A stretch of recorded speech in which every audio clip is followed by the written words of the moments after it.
காலை வணக்கம். ஓம் பக்தி சேனலின் அன்பான வணக்கங்கள். தீர்க்க சுமங்கலி பவா. தீர்க்க சுமங்கலி பவா என்றால் என்ன அறிந்து கொள்வோமா? வாருங்கள்.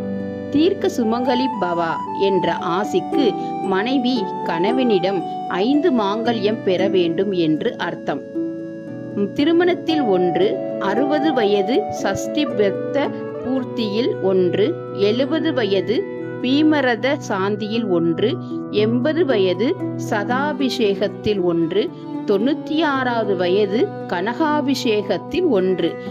இவைகள் பற்றி ஒரு சிறு விளக்கம். சஷ்டியப்த பூர்த்தி, பீமரத சாந்தி, சதாபிஷேகம், கனகாபிஷேகம் போன்ற சடங்குகளை நடத்தி கொள்வது என்பது எல்லோருக்கும் வாய்த்து விடுவதில்லை. பெரும் பாக்கியமும் பூர்வ ஜென்ம புண்ணியமும் செய்தவர்களுக்கே இந்த மனவிழா காணும் பாக்கியம் அமைகிறது.